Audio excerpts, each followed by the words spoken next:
Hey y'all, this is aemok. Madam Hexe. What? She's already giggling, y'all. But this is Trouble Comes in Threes. This podcast discusses scandalous topics like communication and sexual health, along with kink, leather, and ethical non-monogamy. If you're under 18, please leave us and check out scarletteen.com. For those over 18, welcome, and let's get actually naughty. Oh. So, today we're going to be discussing one of my absolute biggest kinks. Likewise. And Madam Hexe's, and Kaitlyn is also high on that. I will fix that later. Okay.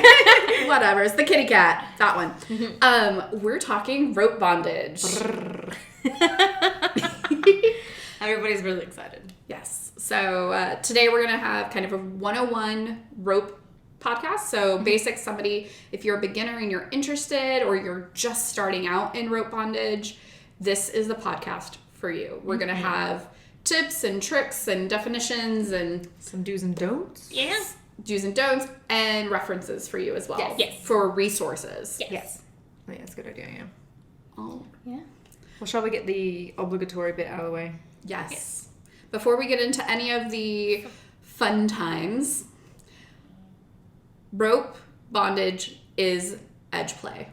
And if you don't know what edge play is, it means that it's dangerous. It's right on the edge of... Yeah. Yes. So edge play are things that have a higher amount of risk involved, let's say, than pulling hair. Mm-hmm. There is some risk involved in pulling hair. All right. Pull out the hair. Yeah. However, with rope, similar to things like knife play or wax play in some cases, rope is more dangerous. There's inherently more issues. Just because it's noodly doesn't mean it can't hurt you. Mm-hmm. Common misconception, I think. Yes. So some of the concerns are circulation. Mm-hmm. When you're doing bondage, particularly tight bondage or bondage that is very strenuous on the body positionally, you're actually messing with people's blood flow. You can be cutting off circulation. You can be creating a lot of issues with the vascular system. Right. You can also cause issues with the nerve systems. Shearing and twisting of limbs during different moves, applied pressure can create compression issues. And those can be health concerns that are either relieved as soon as the rope comes off, or they can last a lifetime. They can be permanent. The They can be damage. permanent. They can also kill you. Yep. Right. That's pretty permanent also, I think. Yeah. Yeah. So, and it's not just strangulation from like a neck rope. There are other things that can happen that could involve serious harm or death. Possibly death. This is absolutely a risk-aware, consensual kink kind of play. It may or may not be within your risk profile. For me, there's a lot of rope that really is, but there are some types of rope that I don't feel comfortable doing, either Agreed. skill-wise or like health concern wise. Yeah, it's really important to acknowledge that. A lot of people see it as like, oh, it's just a little rope. Oh, it's so pretty. How could it hurt you? Pretty things are often deadly in nature. Let me remind you of that. But yeah, it's like you said, it's something to be aware of. I mean, it's any kind of cursory search on the internet of like rope safety tips and things like that. Kind of like major, like you said, major nerve areas to avoid. Yep. If you have certain health conditions, you don't want to accidentally give someone a heart attack because you let the blood out too early. Things like that. You got to know yourself. If you are the bottom. If you're at the top, you gotta know your limits as well and know who you're working with. But be aware. And groundwork as well as air work, like suspensions, can be equally dangerous. So Yeah. some people are like, oh, well, we were on the ground, it's not an issue. And I'm like, That's still an issue. Still It's an issue, so... So with that, rope can also be amazing. When people ask me what I like about rope, like why that's my tool of choice, it's its versatility. Yeah. I can use the same rope for anything from something soft and touchy and sensual Slithery. to something where you're just crying and withering in pain. Right. And them. And everything in between. Yes. I love extremes, and rope is an extreme for both those reasons. Yeah. It can be playful and dainty and beautiful and decorative, but it can just be mean. And sometimes all at the same time. All at the same time, and that's even better. Yeah, as somebody who switches a rope, I predominantly top, Right. just situationally, but I love bottoming for rope. It's definitely my first love of being a bottom. It's for the same reason. Like, I can have a scene that it is sweet and lovable and then really pushes my body and then is really simple but also excruciating Yeah. all at the same time. Yeah, I think rope is one of the few things for play I will switch as well in. But again, very particular on the rope tops because I'm like, oh. I find that hard. Do you find that hard, like, because you are a rigger as well, that people don't want to tie you as much? Yes. So I find that A, they don't want to tie me as much. B, they don't think I'm a bottom. Even if I'm like, I've maybe only loved- seen you top. Yeah, Well, you're known for your rope work, so it is a bit. I am. But if I'm standing in front of you and I'm saying, hey, I'd really love to tie with you, I would love to bottom to you. Right. Like that. And they're Just like, believe me. Believe me. Yeah. Right. I've had times where people who I was very interested in tying with because we had a connection, they were not necessarily like badass motherfuckers a rope. Yeah. Right. But we just had a cool connection. And Yeah. I am able to keep my mind centered enough when I'm playing with other people, particularly newer partners, that I can keep myself safe-ish Right. in it and let someone who maybe doesn't have the highest skill set or an equal skill set to me tie me. Rarely is that like, but Yeah. what happens is they don't want to because they're like, oh, well, you already, Well, you're gonna you're judge my gonna knots. judge my knots. And I'm like, A little, but only for my safety. Probably. I promise Right. not for your technique. I will not say anything out loud. right, like, I'll try now if it's horrible and I'm Well, just if like, it's- wow, you suck. if it's I'm not gonna say dangerous, it that well, yeah. but I'm gonna be like, let's do something else. Well, maybe Right. try it different. Like, try it different, and it's different too. Like, if you're doing like a workshop with people where you're Yeah. like, just like, let's tie for fun. Yeah. But likewise, like, I've never, when you, well, not never, I guess, but like when you are like, I'd like to have a rope scene with somebody else and I'm not the rigger, then it's like, Yeah. Like, it's a little weirder. It's much easier to be like, oh yeah, practice on me. Like, let's work through this knot Yeah. together. It feels, I don't know, it feels different. Yeah, rope labbing, absolutely. Rope, which is kind of working out things, practicing. Yeah. That stuff I can do much more openly. Openly, Like, yeah. especially if I'm teaching, if I'm doing lessons with someone and we don't have a bottom or submissive for them to tie, Right. I will let them tie certain things on me. Right. So that they can get the practice of working on a different body. Yeah. Yeah. That's significantly simpler for me than getting out of my head if I'm actually going to bottom for someone. Right. You have a thought, Kaitlyn? Well, so you brought up if like you'll bottom if someone doesn't have a bottom. Now, what happens if you want to practice rope but you don't have a bottom available, especially right now when we're in the midst of COVID? And guess what? You the bottom too. Yup.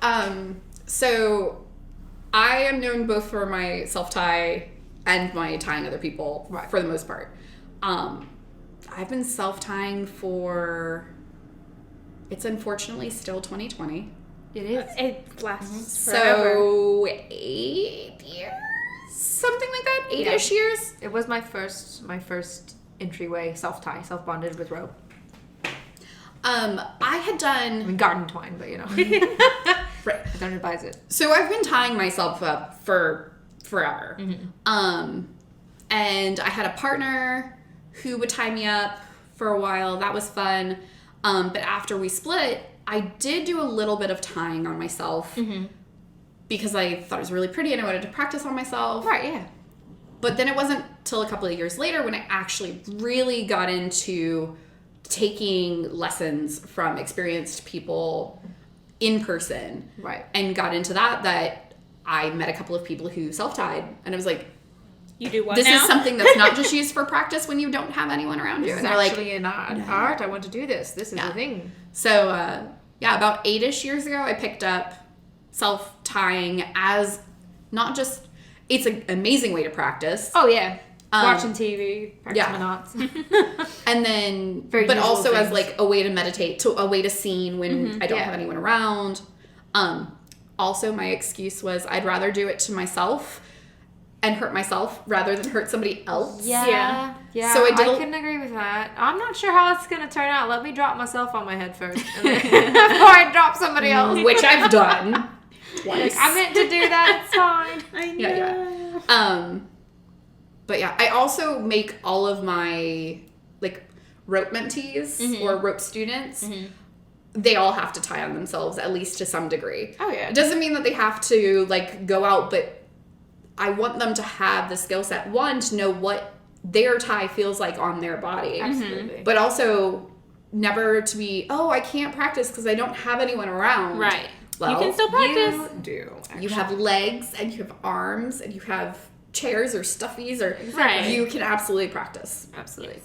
Let's start a little bit on what are some of the things we should have. Obviously, we need rope. What kind of ropes are there? And any other items that people who are just getting started should look to invest in. So, when you are doing your search, there are lots of words. Lots of words. Words are plentiful on the internet. But some things that get thrown around a lot are bondage, shibari, and kimbaku. Yep. So, do you know the difference between them? So, from my understanding, shibari is going to be more of the like Japanese, which would be considered Eastern rope. So it's going to be a lot more on the like long, drawn out, intricate, really pretty ties. Like when you look up like decorative bondage, shibari is generally going to be the type that gets pulled up, whereas bondage is going to be like Restraints. primarily Like, it's designed for restraint, not it necessarily might not look the decoration. prettiest, but it's going to hold you in place. Okay. And what about kimbaku? That one I'm not as familiar with. I know that it's a popular like trigger word used a lot for like rope studio names and such, but I don't know what it like the definition of. Funny story, when I first read it, because I'd never heard anyone pronounce like the actual names of things. Like I knew shibari because that's just the popular thing that comes up. But I was reading it, I was like, oh, kinkaboo, that's so cute. I want a kinkaboo. And so forever, because I met this great rope top at FatCon who... I'm good. Madam Hexe is like hyperventilating over the champagne over there. The kinkaboo. Well, no, because I was like, someone was like, oh, who was the top that you were watching tie? I was like, oh, he's the owner of Kinkaboo Studios. That makes it sound like a build a bear factory. Right? And so I was like, oh no, that's so cute. And then I don't know who I Did said. they I know? said- They were like, what? Or did they go, oh. They're like, oh, okay, cool. And I was like, They had no I idea. have no idea either. Until like I was talking to someone else that knew them, and they were like, oh, honey, that's not how you say that. That's not how you say that at all. And I'm like, well, I like it. I was like, oh, I mean, I guess Kimbaku is cute too, but I liked Kinkaboo. If I ever open a rope studio, guys, it's called be Kinkaboo. Kinkaboo. Like peekaboo, but kinkaboo. Like I can already see the logo, y'all. It's gonna have a bunny involved, and it's gonna be great. Yeah. But yeah, anywho, so I don't know what it actually is. Kinkaboo. All right. So, bondage as an umbrella term Right. is anything that causes restraint. And then within bondage, rope bondage specifically, there are two kind of branches. They have different aesthetics involved and things like that. One is what's called Eastern, mostly Japanese style bondage. And then Western, which is more like damsel in distress. It always makes me think of like Rocky and Bullwinkle and like Oh, the yeah, girl tied on to the the train tracks. tracks. Hog tie kind Yeah, of thing. like I hog tied kind on of the always train wanted tracks. to be that girl. We can make that happen. We live by train tracks. Blum, blum. Make good photos. It would. It Anyway. would. So those are kind of the two aesthetics. The word for Western, a lot of people just call it bondage or rope bondage. Right. For Western or Eastern side, in Japanese, the art of tying someone is shibari. Okay. Shibari. There is an amazing rope resource, which will be in the show notes, but it's called rope-topia, so ropetopia.com. So Wicked Dave has this amazing resource, and he actually has a page all about what is shibari versus kimbaku. And I really love the definition that he has. All right. Lay it on us. Shibari is bondage tying, and kimbaku is shibari plus an emotional connection. So I like that. yeah, Like leather care, bootlegging. Yeah, Get the extra feels in there. Yeah. right. No, You get I those like that. extra feels. I really like that. Differentiation. Right. They can be. There are a lot of places where those words are used interchangeably. Now, there's another word that's thrown around sometimes. Hojojitsu. I know what that is. I don't know how to say it. I don't know how to say it. She does now because I just said it. I wouldn't have been able to think of the term, but as soon as you said it, I was like, I know what that is. It is torture bondage, which was my first ever exposure to rope. That was also... And she used that term. She's like, do you know what this is? I was like, no idea. And she's like, do you want me to torture you? I was like, yes, please. There you go. Yeah. So Spielberg's first time was also with torture bondage. So Hojojitsu is actually bondage that was used during imprisonment and torture by samurai. Yeah. Oh, perfect. In Japan. Literally was torture. Not It torture was- in the Oh, flimsy yeah, no. way. But torture of the... I Right. It I was just like things that can kill me. it was used on prisoners, and then we just made it sexy. So those are 3-4 of the terms that you'll hear a lot in when if you're Googling things or you're reading articles. We will have a list at the end, Little definition. Yeah. page. little definition, Yeah. kind of our own little mini resource guide, as Yeah. well as some resource guides in the show notes for this episode, because There's a lot. there's so much out there, and it will only be scratching the surface. Yes. Right. These are just places to start. Like with anything we give as a reference, it's a place to start. Like the best way is like to find some people that are into it and use them and tap into their wide resources. But get started at least. So, what kind of rope is your favorite kind of rope? Well, at the risk of saying kink boo. I was taught shibari. I also lived in Japan for some time, so that's kind of... I really should have made you say all of these words because I did not study Japanese unless we're talking about like... Well, we're going to speak English, 80s anime, but... Right, good enough. But so that's where I kind of like got my skill set from. Training was in Germany, but got a little immigrants. It was fun. But that's kind of where I enjoyed that style. I enjoy the methodology that goes into it. It is very artistic in some of its presentations. It can be as mean as you like it to. It's interesting, like the intent differences between the different styles of rope, though. Like for me, I will still refer to it as shibari, but I still feel a connection with my bottoms. I don't like to tie people I don't like. Does that make sense? That makes sense. Absolutely. Rope to me is extremely intimate. I mean, I guess a lot of the things we do are intimate anyway, but for me, like throwing a flogger or a whip, I have a distance between us. Rope is literally a connective device. You have physically and like figuratively. I have to like you, at least. You like me. I was in a No kink class for you. once, and we were talking about connect. Maybe it was my class. Maybe it was my class. You ever have those moments where you're like, I feel like I might have been the one that said this because I'm brilliant. Huh? But A class, regardless. or it might have been DC. Somebody in a class, we were talking about connection with your partners and the difference between the connection that you have with rope compared to other things. And with a flogger, there was a bottom and stood like 10-ish feet away, and I flogged. Right. Do you feel that? And they're like, nope, not at all. And then I went back and I put rope on them, very simply, just like around their wrist, walked to the same spot, and then was rubbing across the rope and like flicking it from 10 feet away. I was like, do you feel this? It was that whole like, can you hear me now? Yeah. But it was like, do you feel me now? Right. And it showed like, yes, even though I'm 10 feet away, I'm still actually connected with my bottom physically. So Yeah, I agree, and there's something about it. Like, I love different types of rope play, but there's a special place in my heart for that deliberate, intentional, being still together in that moment, and wrapping the bottom and getting them to where you need to be, and moving them into position so you can continue with your tie, and like really just focus. Like, that to me is an entire scene. Get you dolled up. You bask in it for as long as you can stand, essentially, and then the same deliberate, intentional process taken off.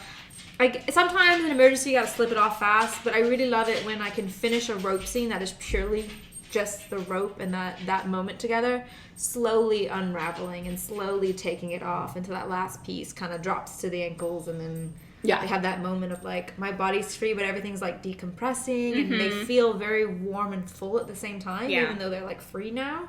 And I think that's just a fantastic that's one of my favorite things about is that it takes as much time to get it off as it does to put it on, and it's that intent of, we're going to spend this time together, of course, with the exception of emergencies, in which case you should always have your safety tools, your cutters to get through it. But like that deliberateness that comes with it, it's almost never just a like, meh, let's do this in 5 minutes. Right. And you do have rope in that style, like, like the hog tie or quick cuffs or corset cuffs and things like that. It's for a different intent, though, and I think that's where it comes from. I get a lot of people that say, oh, I can't do rope, I don't have the patience for it. That's impossible, because there's so many things you can do with rope. You might not like this particular style of bondage and intention, and that's totally fine. I get that. That does take a certain persona and a certain desire to, if you're the bottom, to basically stand there or sit there or be pushed around like a puppet until you're in the position, and then just be. It's kind of like acupuncture. You wait to get all the needles in, and then you just are. That's the same thing, I think, with rope bondage. But. And I'll say, for myself, one type of bondage over the other isn't like Western versus Eastern. There are people like, no, this is better than that. I am not one of those people. I like variety. I like variety. I actually started learning predominantly with Western, like decorative things like that, and then moved into learning more Eastern style. And so my personal style has a lot of both of those elements in there. Sometimes this knot's just better for that situation. Right. Mix and match. Don't get all weird about it. And prime example of people not having patience, like my sir can tie. It's a skill. It's a skill. It is a skill set he has. Sir doesn't like to tie. That's fair. It's just not his jam. That's fair. However, Alpha loves to bottom for rope. And so... How convenient that you are so skilled in rope, and how useful of a girl you are. Right? I'm such a useful girl. So I get to tie Alpha. You can't see it, but the tail's wagging. I get to tie Alpha. Sir has the skill set. He could do it, but he knows that I love it.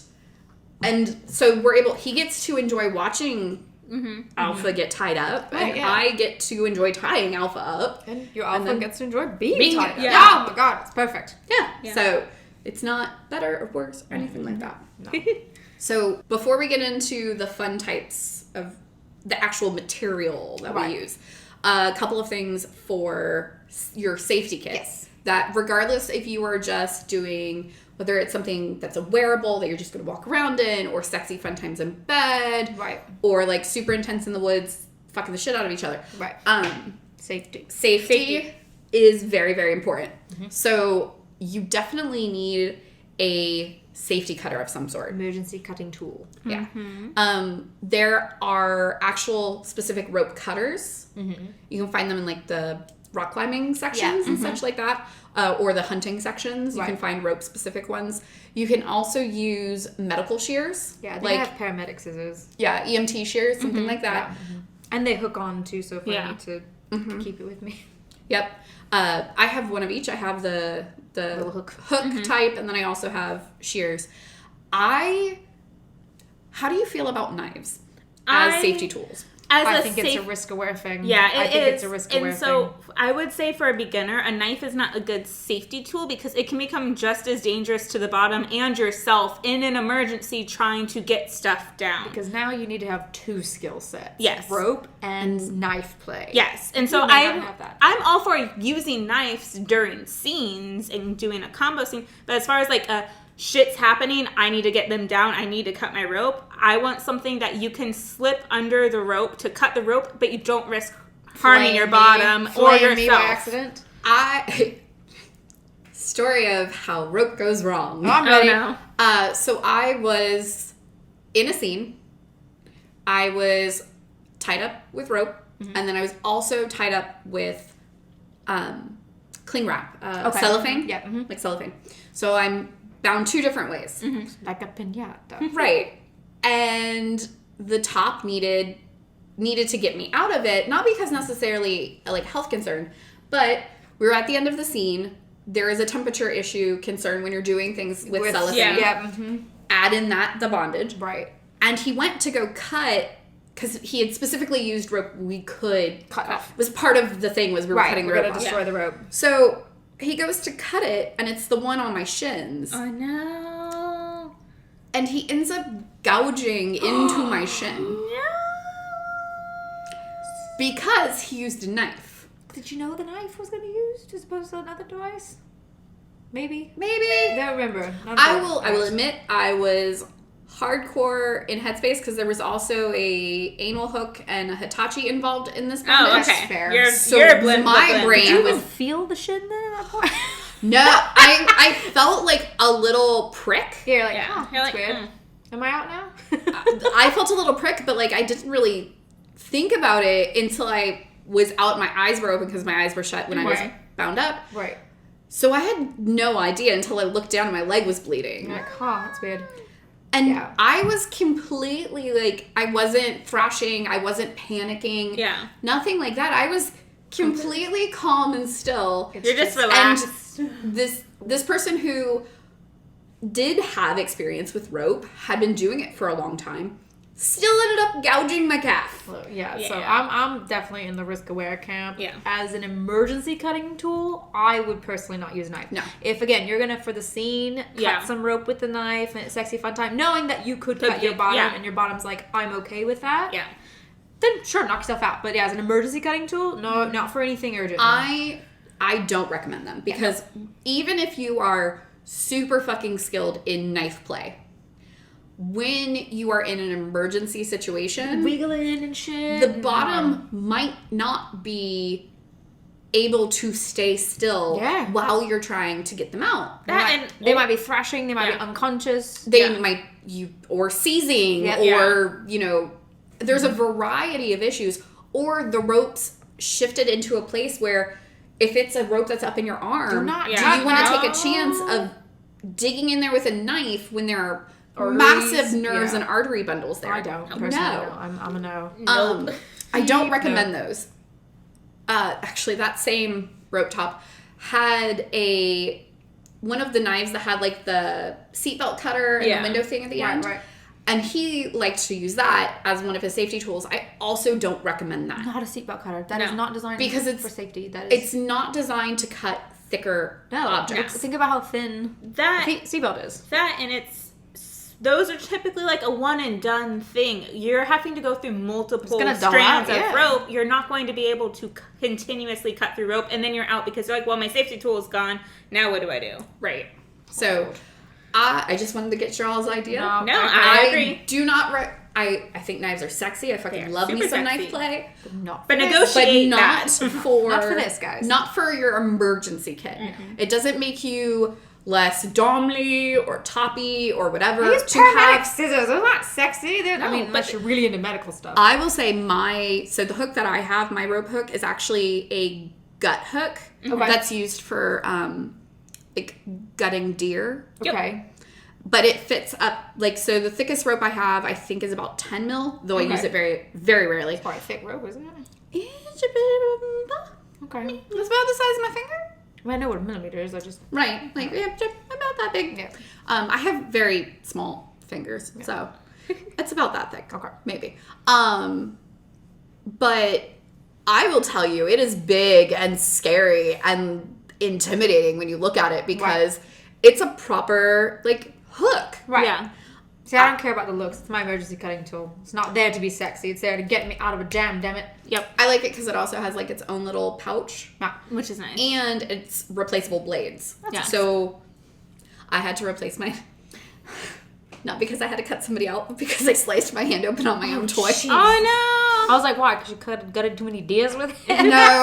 No. She's like, no, I just... So the nice thing is that if you are using that style, the hook style, a lot of them have replaceable blades. Yeah. Which was something I really wanted because if I cut rope, whether it's for funsies or... dull eventually. Yeah. It dulls, so I can switch it out. Also, if you accidentally go to adjust it in its carrier and you had accidentally put it in upside down and you slice your finger wide open while being suspended. And you're like, help. Right. Yeah. I might need assistance. Had to now. run. So yes, make sure that whatever tool you have is big enough to and strong enough to cut through whatever size and type of rope you're using. And if you don't think you can, you need a spotter. I'm sorry. Like, if you're doing self-tie particularly, if you don't think you can get yourself out in an emergency, you've got to have a buddy. Yep. So- I'm sorry. You've got to have a buddy. Even if you think you can get out, Have a buddy. Have a buddy. Or Because you're tell going to fatigue somebody, yourself. like, if you live alone and shit like that, tell a friend. For the next 30 minutes, I'm doing this shit. Please. Zoom them. Right. So they Like, can have watch them on you. Skype. And make sure they can get your fucking house, too. Yes. But they're not, like Like, calling hide the a key fire outside for department them. and embarrassing you. They can just get in there. Right. Please have a spotter. Whether it's digital, It does whether it's not. in person. Your children don't count because No. they will laugh and run away with your scissors. Oh, yeah. Your animals don't count because they will laugh and walk away with your scissors. Absolutely. Yeah. A responsible human adult to be your spotter. Yes. Another physical tool that I really like is a marlin spike. Okay, for getting in there. So marlin spikes are used on boats to open and work out knots that have gotten very tight. Yeah. Or that have swollen. It's like a really mean looking crochet needle. Yeah. Kinda like a but leather it's like opener. soft. Yeah, it's softer, Like but yeah. it's not a sharp stabby point, Right. Because you don't want it to go through the rope. Right. Yeah, you you just want it to like wiggle its way between the knot. My like favorite version of this is actually a shrimp deveiner. Yeah. Hey, cheap and affordable. That's fair. I have very small hands. You do, A small lot hands. of the marlin spikes Too are big. one, very expensive, and B, way too big for me to comfortably hold. Gotcha. Because they work in emergency situations or just in regular situations. Right. But because of the weight of a traditional marlin spike, it doesn't work.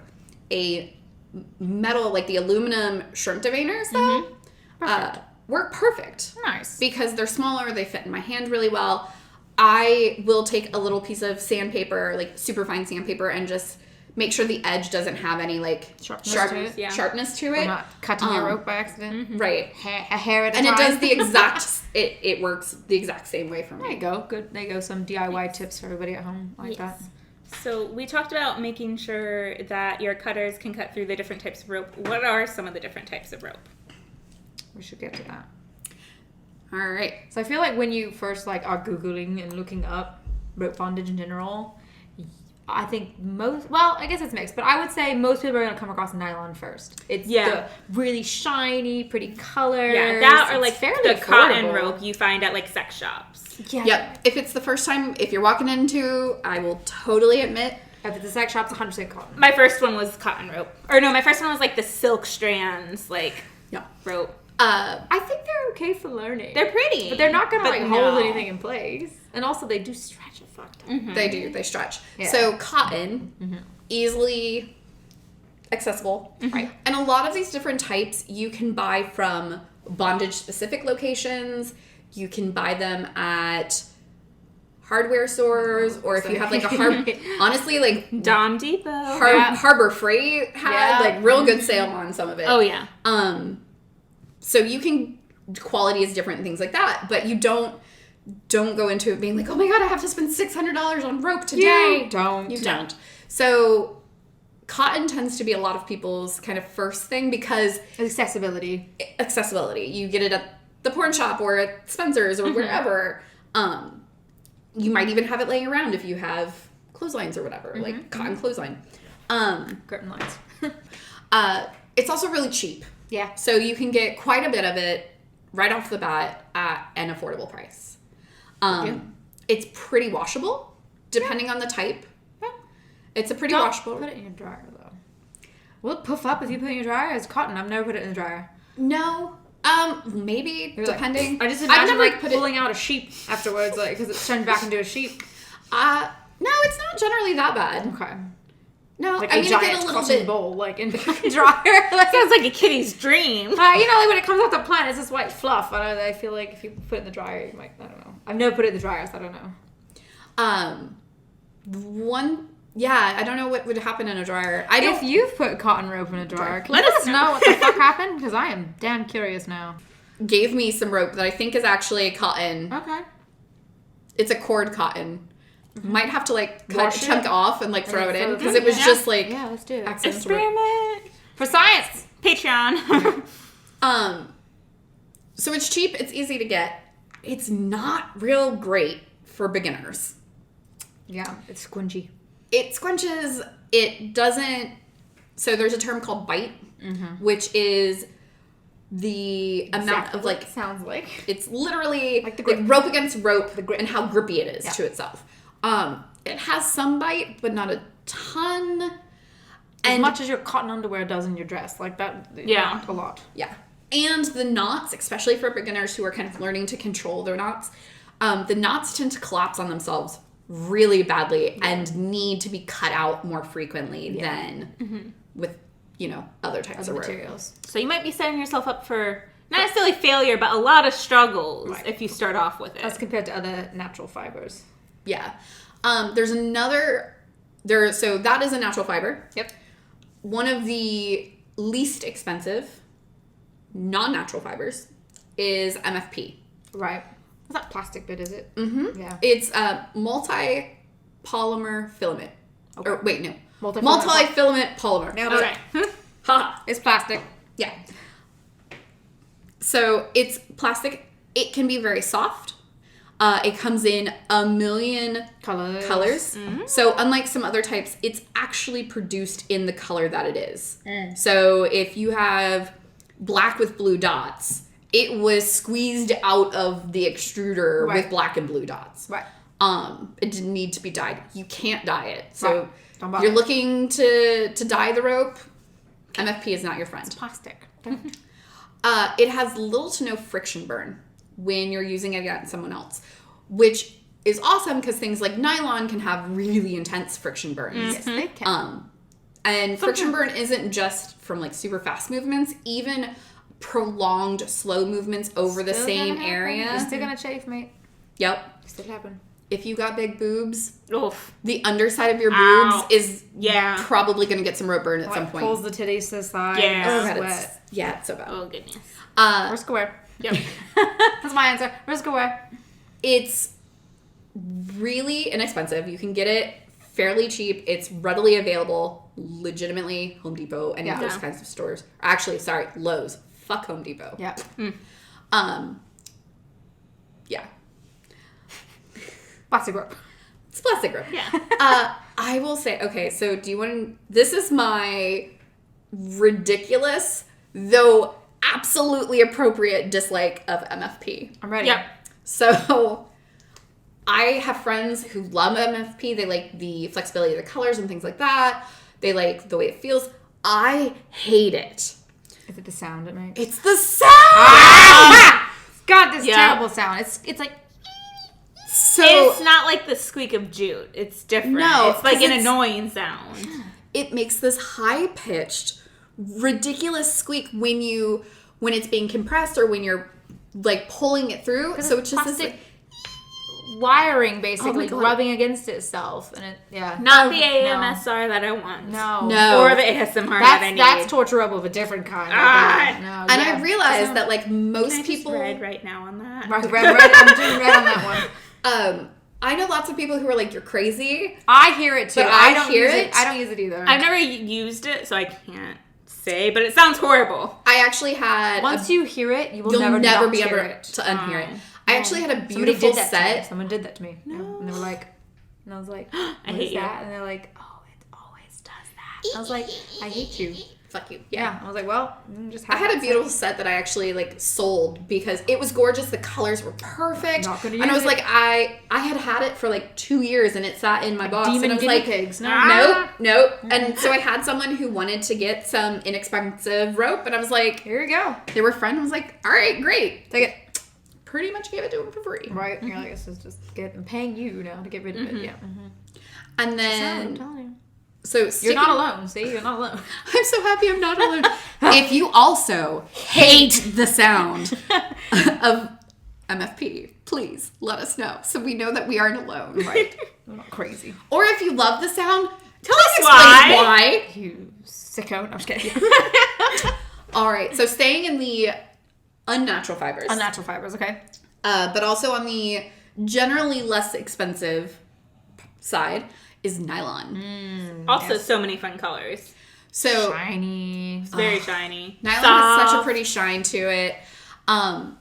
I will say that, so nylon does come in a ton of colors, especially if you're going to any of the like rope bondage shops. Right. Yeah. There are a lot of color options there. Tons. I will tell you, if you want to dye your rope, I dye my own rope. It's a super fun project. It takes a ton of time and patience. Also, it requires 100% nylon rope. Because if you have a lot of the nylon rope, Blends. you get it like the right like one or whatever. They tend to be a nylon blend. And you end up with speckled rope. So if you've ever seen somebody who has like speckles in their rope, If that's what you're going for, great. But if it's not, but if it's not, please know ahead of time. that's good to know. Yeah, I didn't realize some of the rope that I had been given to dye for someone was mixed, and I was like, This is not my fault. You gave me bad rope. It's not bad rope, but it's not going to look like what you want it to look like. so depending on where you get it from, it can range in price. Yeah, it's definitely got a range. Yeah, plain white rope you can generally get pretty cheap. If you want colored rope or patterned rope, it's going to be much more expensive. Right. And full nylon versus nylon blend also. When it comes to playing with nylon, Some things to think about. some things to think about. It is hella soft. Yes. It is so soft. And the more you use it, the softer it It gets. turns into pillows. It does. It's so nice. But with that softness comes the fact that it doesn't, over time, it becomes very flexible. And so it's not as rigid against the body. And it kind of flattens out a little bit. Right, yeah. It's not necessarily a dangerous situation. It's just a Visual thing. aesthetic visual thing.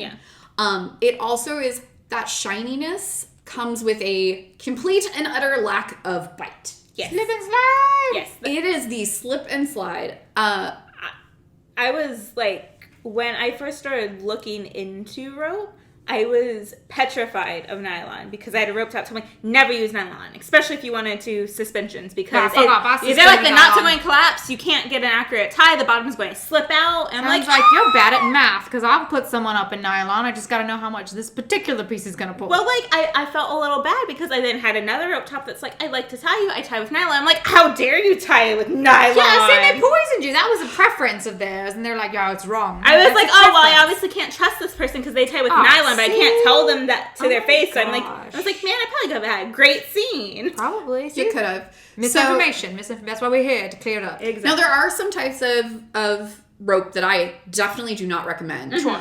Bamboo, which I'll talk about later, but bamboo is not acceptable because of its stretch. Cotton Yeah. is not acceptable because of its stretch. Yeah. For things like suspension. Yeah. Specifically. Nylon, I learned on nylon, and I Yeah. think kind of gave me an advantage because nylon has no bite, you really have gotta to nail that learn knot.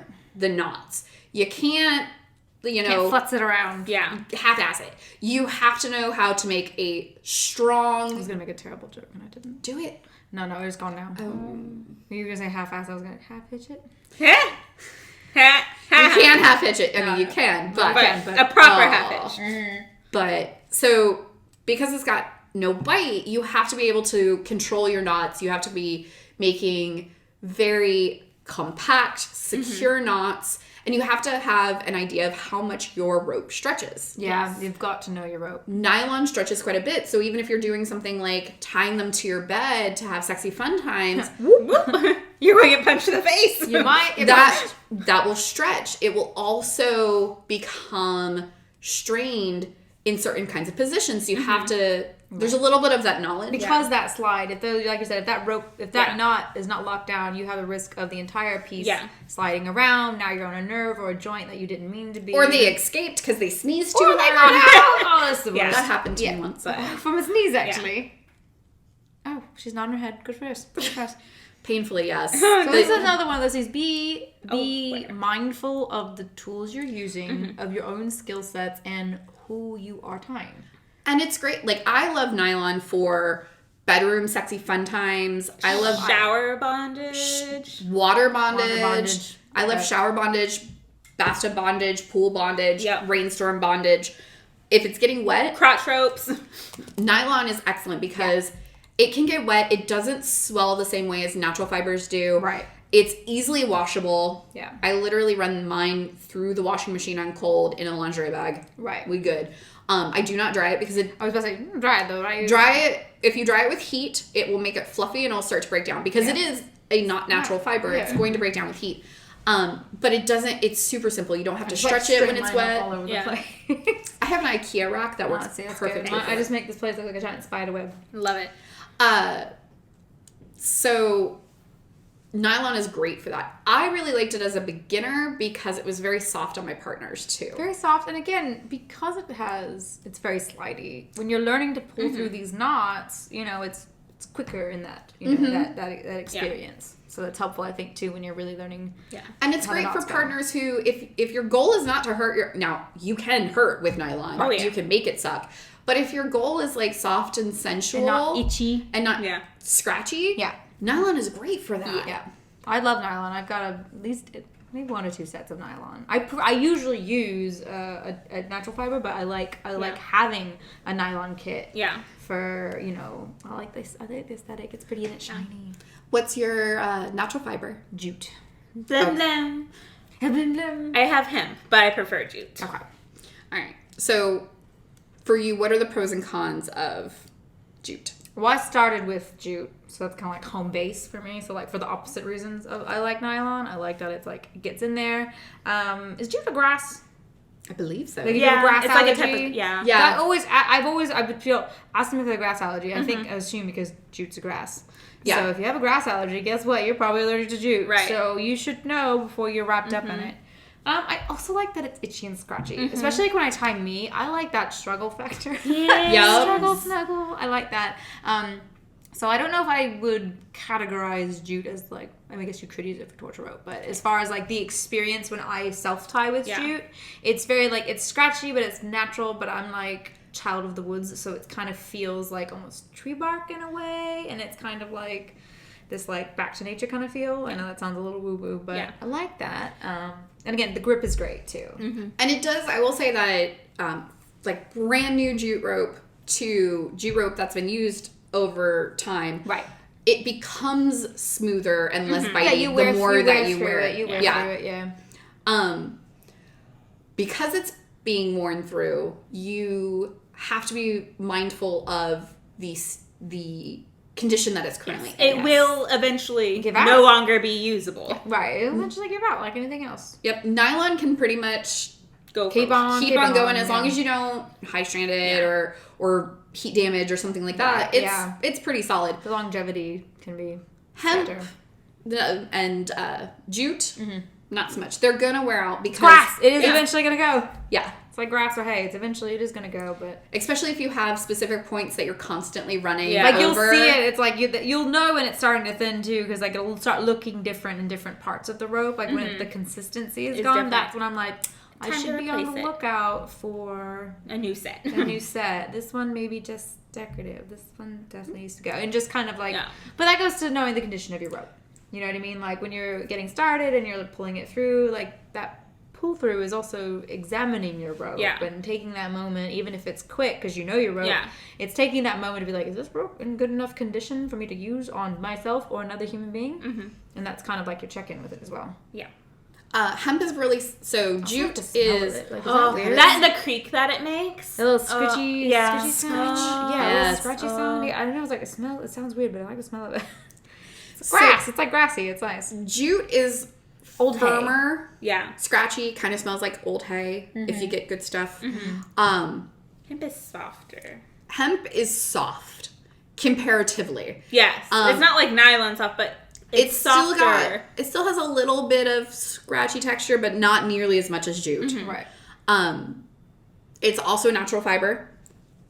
With either jute or hemp, you have to be careful with water. Yeah. It's not great for wet or water bondage unless you are willing to cut it off. Yeah. Or spend 40 minutes in the shower untying Kaitlyn because we forgot that she still had her arms bound when she got into the shower. That sounds like a true story. I like that. These things happen because... These things do happen. They do happen, but it's the moment of, oh no, you're wet. Oh no. Yep. Not just your roll. So when natural fiber gets wet, it swells up. It just absorbs all... And you're working with dry grass ropes. It's like, give me the water. They're thirsty. Yeah, it's thirsty. It's going to suck it all up. The problem is one, it swells, so it becomes tighter on the body. And then the knots, they swell together, and when they dry, they deform into each other. So it's not even like you can just like, okay, we'll just lay here until it dries, which is going to take a while. Yeah. But... Nope, it's gone now. It's different. Yeah. You can... I have been able to get it out, but I would not recommend it for... Unless you want to, like, take the time and effort of trying to get it. And even I'll then... level with you. I don't. I'll just use nylon for water. Yeah. Save yourself. They're also not... You can't clean them as easily. No. It's a longer process to clean natural fibers. Yeah. Can we talk about my favorite natural fiber? Yes. Coconut rope! So if you have a coconut allergy, much like the grass allergy, you cannot use it. Because it's made of coconut. Because it's literally made of coconut husks. That's fair. But it is so scratchy and wonderful and often used in torture bondage. It can cut you. It's basically the husk of coconuts that they have. It's basically the grass decided it was going to be glass instead. Yeah. Yeah. But it's amazing. I love it. My first ever scene was with coconut rope. And It has a special place. It has in a your special place heart. in my heart. I still have a scar on the back of my leg from it. But it's one of my favorites just because it is so scratchy. So you don't have to be as brutal with it. That was because we did a super tight tie and then fed coconut under it and like rip corded that shit, which was amazing. But remember, she's into scarification. Not everybody is. yes. And extreme pain. Right. Yes. Definitely made me cry in the best way possible. But it can also just be used as like that annoyance factor because it is so scratchy that if you do a futomomo with coconut rope, it's going to be uncomfortable. It's not going to necessarily hurt really bad or scar you, but it's going to be uncomfortable. I'll level with you. I have used coconut rope and CBT before. Blam, I have to. It's definitely one of those things like you need to know what color those balls are going to turn. But Yeah. risk aware, and if you've been manhandling balls as long as I have, you kind of get an eye for it. Yeah. So But you want to talk about itchy scratchy. coconut rope is a little more obvious of it, but any of the natural fibers so far, jute, hemp, coconut, they shed. Yes. Little pieces Yeah. pop Little out. hairs. You can get like splinters. You can literally get splinters. And so coconut rope tends to be like bigger chunks, but that's something to be mindful. One, it is going to scratch across the body, but it could also scratch the body. Yeah. Right. Especially coconut rope. Yeah. Abrasion play is what it turns into, basically. Yeah. I will say I got some coconut rope a while ago, and a friend of mine wanted to play with it, and we wanted to christen the rope. And so we did a face tie with coconut rope. Oh, you're braver than I am. We Could put... that be a thing? No, because Yes. you have to go to work with your face. She did too. However, what we did was we put a full mask on her, so her face was protected. Yeah. She still got the pressure and the scratchiness of it and like that pain, but because we went over her eyes and through her mouth. Right. But it was like a cloth, kind of like the buffs we use on the bikes. I gotcha. We pulled one of those up so she could still breathe and such, but it kept the big fibers and some of the medium-sized fibers Poking into her eyeball. And poking into blinding her. Yeah, exactly. So you have to be mindful of that when you're using those. Yeah, you're not I nearly as love useful if you're coconut. blind to both eyes. Yes, ma'am. There you go. Coconut rope is also not weight-bearing rope. Nope. Those Do not fibers are suspend with it. Do not suspend. Don't even partial suspend Nope. with it. you can add it. The only suspending I've done is like marionette his balls. Like, Yeah. like take him for a walk. That's fun. That's literally the only times you could. He does have a great set of balls for that. It's got a nice set of balls, I thought. Yeah. It does. Yeah. Yeah. Be back later. No. Yeah.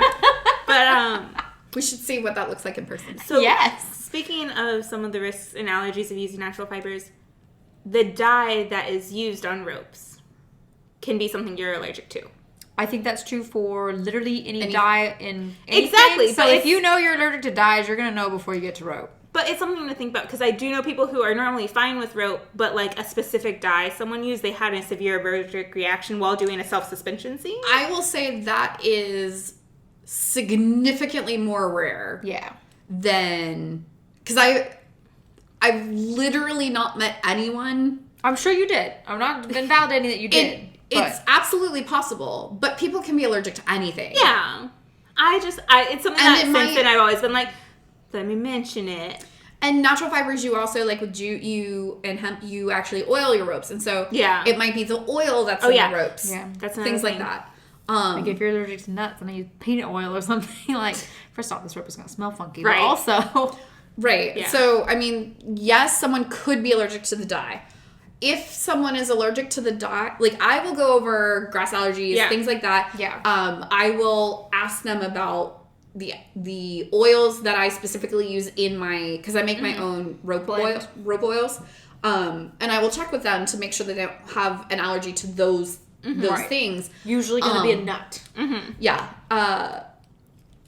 But if they have I don't go into the explicits of what I've dyed or bought.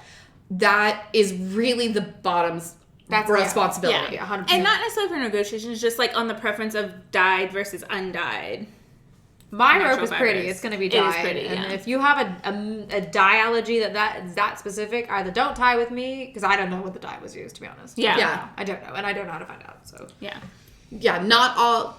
So my jute was dyed by someone else, and I don't think I would be able to get a hold of the information. Yeah. Again, I have some natural, some unnatural, dyed of both.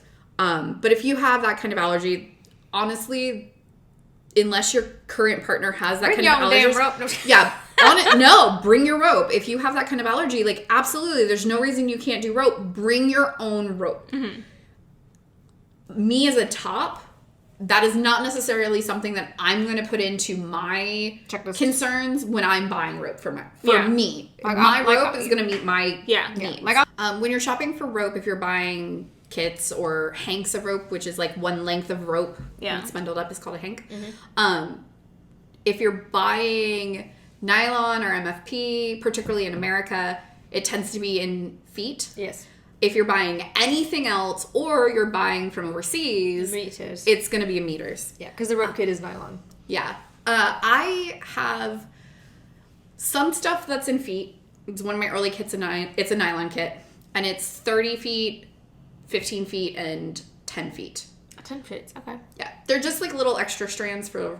Like, Gotcha. I just need one little piece. Gotcha. And then all of the rest of my rope is done in meters. Even other nylon, I've done it in meters. So it averages for me and my arm span like 7-ish meters. Okay. Which comes out to about 27-ish feet, 28-ish feet, I believe.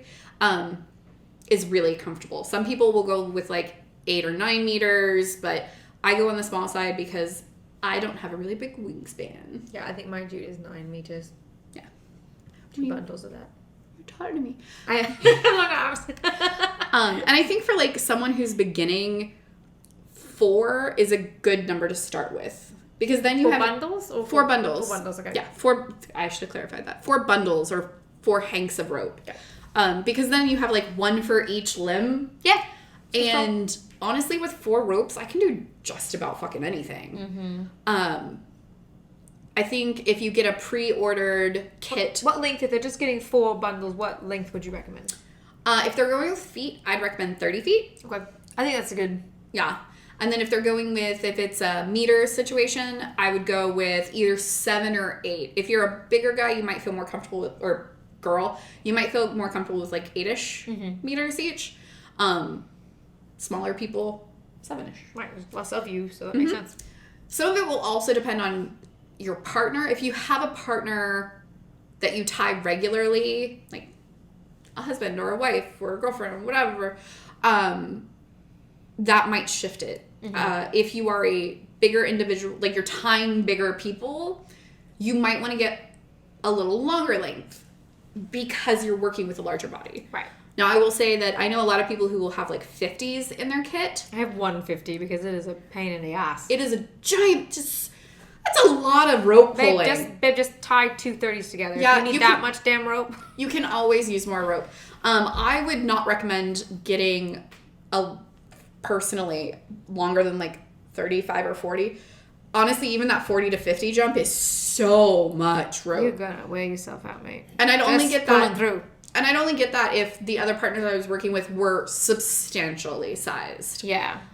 Because honestly, I'd rather just put 2 30s together and work with that amount of rope than try to pull one all the way through. Yeah, because like you finish, and when you're at the end of your 30, you then attach it. You don't attach it and then you're not having to pull 60 feet of rope through. Yeah. So I think 4 is kind of a good place to start with the kit. I know some places will sell kits up to like 6 hanks of rope or 6 bundles of rope. It just kind of depends on what you're going for, but that's a good place to start. Yeah, I think so. I agree. Is there anything else that you think like in somebody's like beginner kit that they should get? Besides rope and a safety tool?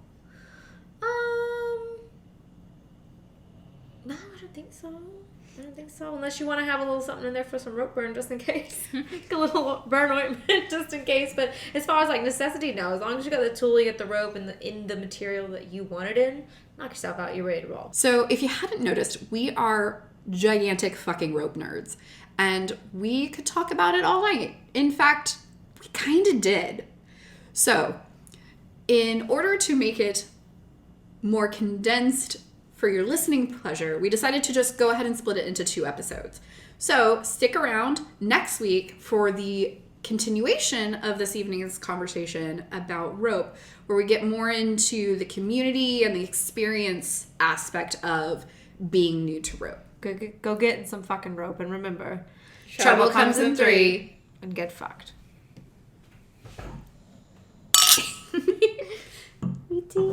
That one's for you, Pup Otter.